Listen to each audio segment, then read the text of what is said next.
Darien gap একটি নাম যা একসাথে বোঝায় রোমাঞ্চ, ভয়, মৃত্যু আর অসীম প্রত্যাশা। ভাবুন তো, আপনি এমন একটি জায়গায় দাঁড়িয়ে আছেন যেখানে চারপাশে শুধু সাপ, পোকা আর অজানা শব্দ। গাছ ছমছমে নীরবতা, মাথার উপরে গাছের পাতা এত ঘন যে সূর্যের আলো পর্যন্ত মাটি ছুঁতে পারে না। পেছনে ঝমঝম বৃষ্টি আর সামনে পাহাড়। পায়ের নিচে কাদায় ডুবে আছে আধা শরীর, কিন্তু থামার উপায় নেই, কারণ এই পথ পেরোলেই স্বপ্নের আমেরিকা। এটি পৃথিবীর সবচেয়ে ভয়ঙ্কর রাস্তা। আপনি যদি গুগল ম্যাপ খুলে দেখেন, দেখতে পাবেন উত্তর থেকে দক্ষিণ আমেরিকা পর্যন্ত একটা সোজা হাইওয়ে, প্যান আমেরিকান হাইওয়ে, যেটা একেবারে আলাস্কা থেকে শুরু করে আর্জেন্টিনা পর্যন্ত ছুটে চলেছে। কিন্তু হঠাৎ এক জায়গায় গিয়ে থেমে যায় এই রাস্তা, যেন কেউ ইচ্ছে করেই মাঝখানে ছিঁড়ে দিয়েছে। ওই সেরা জায়গাটাই হলো ডারিয়ান গ্যাপ। এই অঞ্চলের দৈর্ঘ্য প্রায় 106 কিলোমিটার। এটি পানামার ইয়াভিজা থেকে শুরু হয়ে কলম্বিয়ার কাপুরগানা পর্যন্ত বিস্তৃত।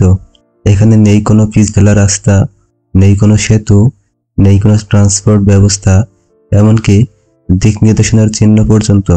শুধু বনের মধ্যে তৈরি হয়েছে এক অবৈধ মানবপথ, যেখানে প্রতিদিন হাজারো মানুষ জীবনের ঝুঁকি নিয়ে পাড়ি জমায় উত্তরের দিকে।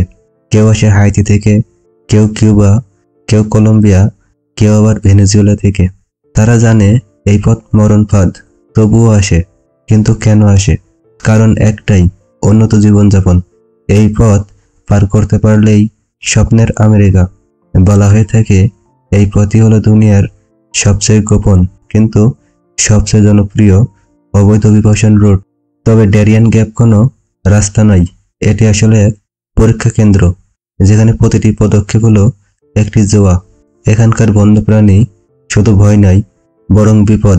ডাকাতরা টাকা চাই, না দিলে গুলি। মেয়েরা অনেক সময় নিজের সন্তান আগলে রাখতে পারে না। নদী হঠাৎ বন্যায় রূপ নেয়, পাহাড় ধসে পড়ে মাথার ওপর। কিন্তু ভয়, দুর্ভোগ, এই সব কিছু ছাপিয়েও এই রাস্তা কেন এখনো আছে? কেন কেউ এর উন্নয়ন করে না? আশ্চর্যের বিষয় হলো, পৃথিবীর এত বড় একটি মহাদেশীয় রোড, যেটা দুই মহাদেশকে যুক্ত করার কথা, সেখানে মাত্র 100 কিলোমিটার রাস্তা নেই। কিন্তু কেন? কারণ এই জঙ্গলের ভিতর লুকিয়ে আছে অনেক উত্তর, প্রাকৃতিক, রাজনৈতিক আর অর্থনৈতিক। এই জঙ্গলের ভিতর আছে অজস্র বিরল প্রজাতির গাছপালা, পাখি, পশু, যা পৃথিবীর আর কোথাও নেই। বিজ্ঞানীরা বলছেন, যদি এই এলাকায় রাস্তা হয় তাহলে পুরো ইকোসিস্টেম ধ্বংস হয়ে যাবে। তাই পরিবেশবাদীরা এর বিরুদ্ধে রীতিমতো আন্দোলন শুরু করেছে বহু বছর ধরে। আর অন্যদিকে এই রাস্তা বানানো এত কঠিন ও ব্যয়বহুল যে অনেক দেশই পিছনে সরে গেছে।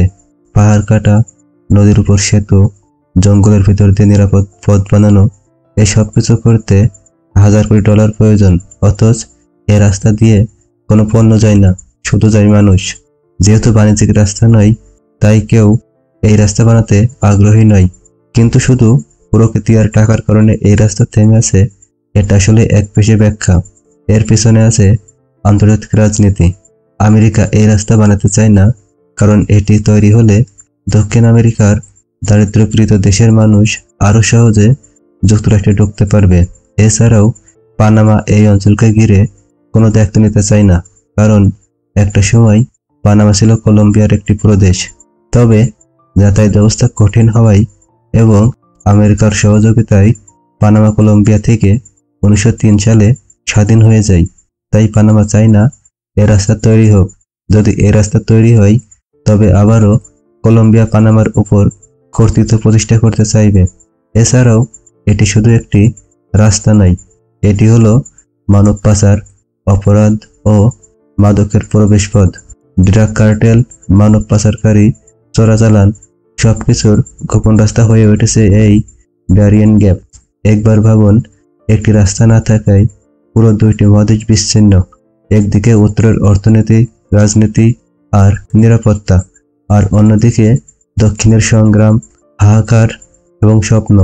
এই গ্যাপ যেন শুধু মাটির ফাঁক নয়, এটি হলো মানব সভ্যতার ফাঁক, যেখানে ধনী আর দরিদ্র, নিরাপদ আর বিপন্ন, উন্নয়নের অবহেলার ব্যবধান ঠিক চোখের সামনে। দক্ষিণ আমেরিকার বহু দেশের মানুষ স্বপ্ন দেখে উত্তর আমেরিকায় পা রাখার, আর এই গ্যাপ হলো সেই স্বপ্ন এবং বাস্তবতার মাঝখানে দাঁড়িয়ে থাকা এক ভয়ঙ্কর দেয়াল। উত্তর আমেরিকা যেমন আকর্ষণ করে, তেমনি নিজেরা প্রতিরোধ করে তোলে।